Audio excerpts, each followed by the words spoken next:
Today I'm going to do a little video on just a basic auto body repair for a gentleman, Hispanic gentleman. He came to me and he'd been to different body shops and things and was wondering how much I'd charge him to fix or repair a 2008 Silverado pickup that he I guess he fell asleep or whatever, and he hit a sign and kind of tore his truck up and that. And he'd been to different places, and they wanted anywhere from $3,000 to $5,000 to fix the truck. I told him that I could do it for about half, and if he'd give me a chance at it, I would do it for around $1,500. So I've got the stuff here, and I'll show you all the parts that I've got to replace. Truck's not here right now, so I can't show you the truck, but let me get the rest of the stuff. I'll show you the parts we have to fix the truck and about approximately what it costs for the parts. And like I told you, I was going to keep it around $1,500. That's paint, all the materials to fix it, fenders, chrome fenders. You know, there's a few things I kind of I'm gonna have to straighten out, and that we'll go into that when I get the truck in the next video. But be patient with me and let me go get the other parts.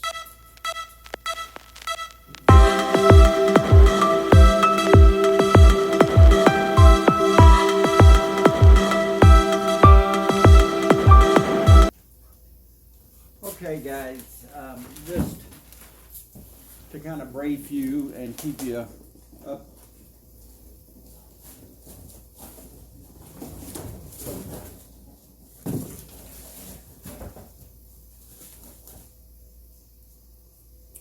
We've got a front left fender. I'm going to give you some idea here. I don't know if you can see it, but we got a front left fender. I'm going to scuff it, shoot primer on it, and paint it for him. We got a front left bumper. Once again, we're going to scuff it. It's plastic, so I'll have to put some adhesive promoter on it, sand it, scuff it, paint it also. I've got a front headlight assembly.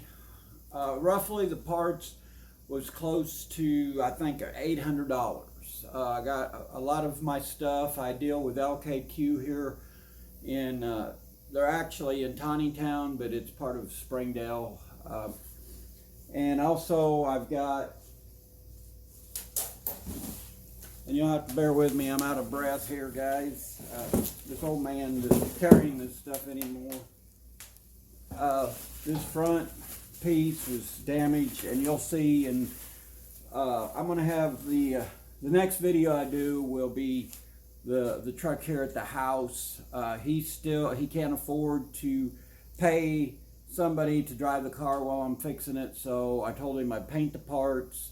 I would go ahead, get everything I needed ready, prepped, and next weekend I would go ahead and put the parts and things on the truck for him, so it'd only be a day. The truck would be, you know, out. You know, that's kind of pushing it for me. But you know, it's just part of it. You know, dealing with somebody that, you know, needs their vehicle every day, and you could do this at home yourself. You know, if you really had to, in a day's time, 2 days time, I think you could, you know, replace fender, headlight, and the bumper. This is just a skin that goes over the bumper, so.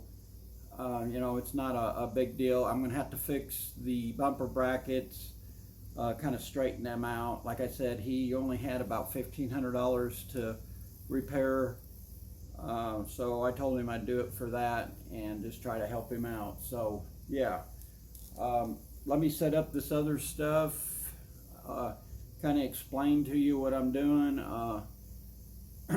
and I'll show you some of the product here that I'm using and what I'm using to do it. And it's just kind of basically on a low budget, and it is what it is, you know, a basic primer, clear coat, or excuse me, primer, base coat, clear coat, you know, scratch and shoot. Maybe we'll come back and wet sand it. Hopefully we won't get a whole lot of stuff in it. I'm going to do it here in the garage.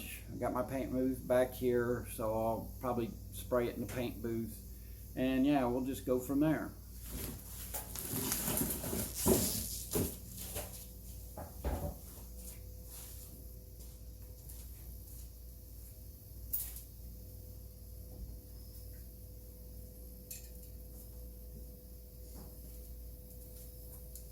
Get this stuff. So this stuff by 3M, scuff it, paint it, prep it, gel is the bomb. I use this, and make sure you use I know we all are tired of the mask, but make sure you wear a face mask, gloves, goggles, whatever you have to with this stuff. It is highly toxic. It's for your plastic stuff like this, so paint and stuff will stick to it a lot better. You know, when you're doing this stuff, you know, you got to be concerned about the environment also. You know, just kind of watch what you do, and you know, you can do it in a timely, safe manner. Set that off to the side.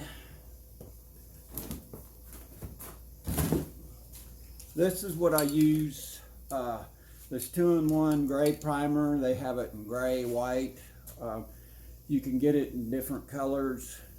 For this job, I'll use it for the fender and the piece I just showed you. There's nothing wrong with using it for either. Like I said, I'll use some adhesion promoter on the plastic. It's for plastic. I don't have a can of it. Sometimes you can buy it in can. Sometimes you can buy it in just regular quarts, pints, I believe. No, I think it's just quarts in gallons. But yeah, that's just you know, one of the other things that I think you could probably use.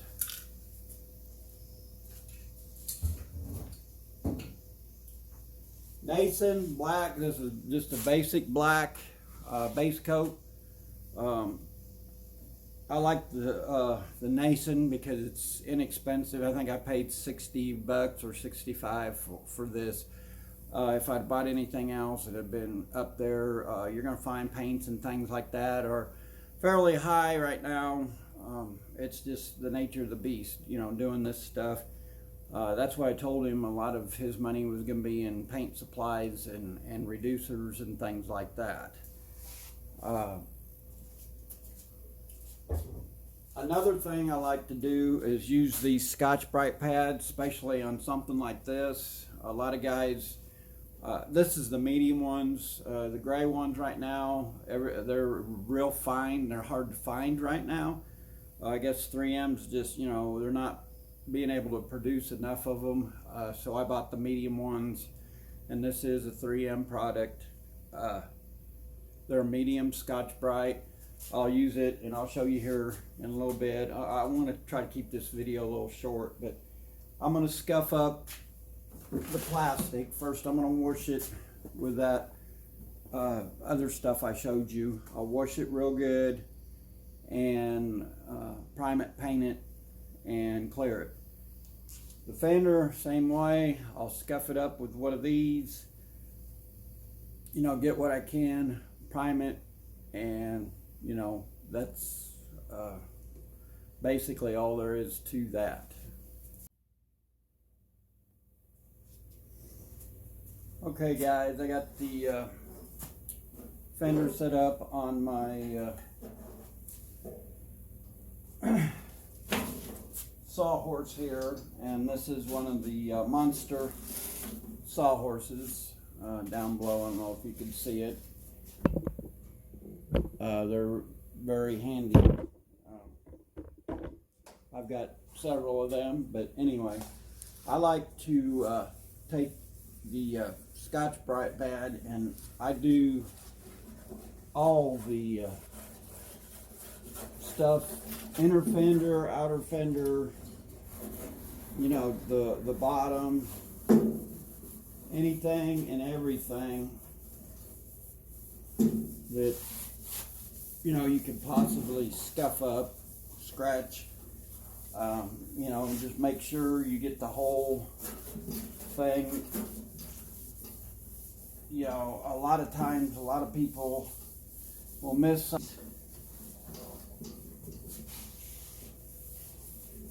And I notice there's a lot of grease on this, so I'm going to probably do this a couple times.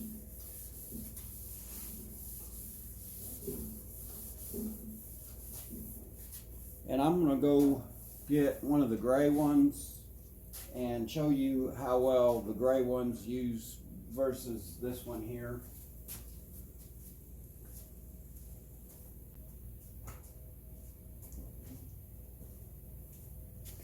I've got one of the gray Scotch-Brite, and you can see this one's doing a lot better.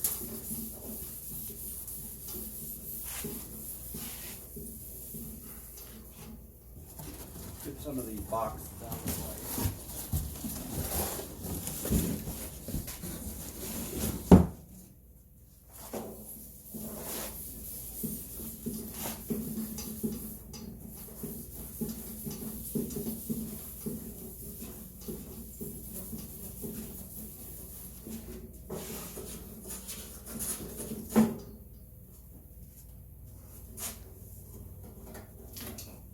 For some reason it doesn't want to fit on there very well, so we'll just, maybe y'all can see it better this way.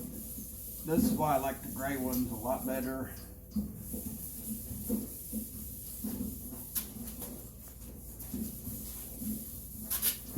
And then I'll probably come back over it with one. See this? See them spots?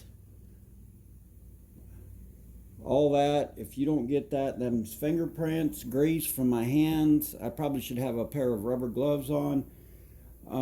That will show up in your paint. A lot of people don't take the time to, you know, go back over it or whatever, and I'll go back over it with a grease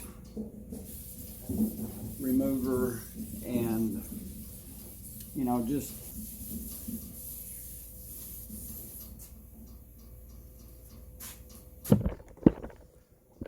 right now, sorry about that, guys, moving you around. Right now, that's just the basic, you know, prepping the fender, getting it ready. I'll go over this a couple more times.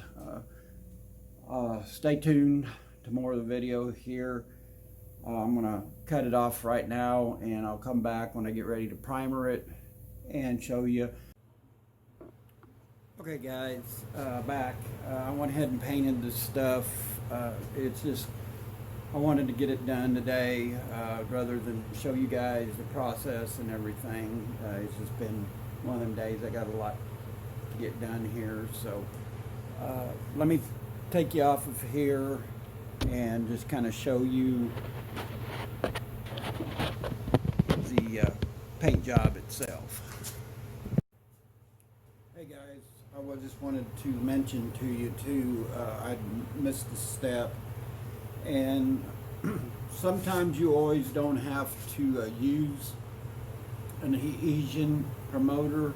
It's good to use an adhesion promoter. I can't get it out today, but on my fender part, I cleaned it, I sanded it with the Scotch-Brite, or scuffed it up with Scotch-Brite. Did the same thing with the plastic piece. It's good to use an adhesion promoter if you have it, but a lot of times, you know, I don't always see, you know, and if I'm doing it on the weekend, I can run to town, get it, but there's a lot of times that I run out of different things, and, you know, you just don't always have it. A lot of times when I'm doing fenders, the plastic and things, and I had an old timer tell me to use alcohol. It's got to be the 91%. I don't know if you can see it. I know it's here somewhere, if that'll focus. But yeah, the 91% to 100%. Sometimes you can only find the 85, I think. But I use this for cleaning all my parts.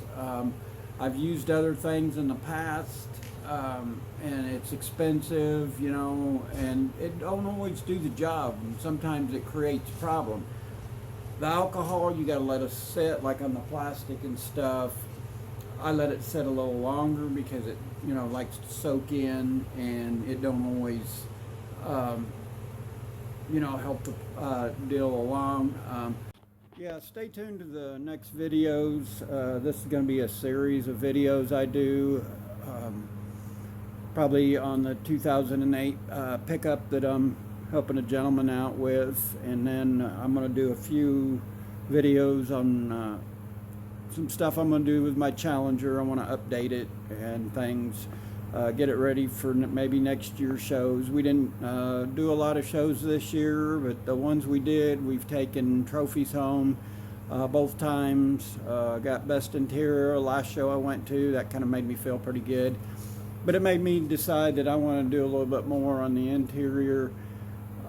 You know, step the game up. There's some people out there that's, you know, I'm having to compete with, but overall it's been a good season. You know, at least we got to do a couple shows, getting some time off, doing some special projects, and maybe I can do a few more YouTube videos when I have the time.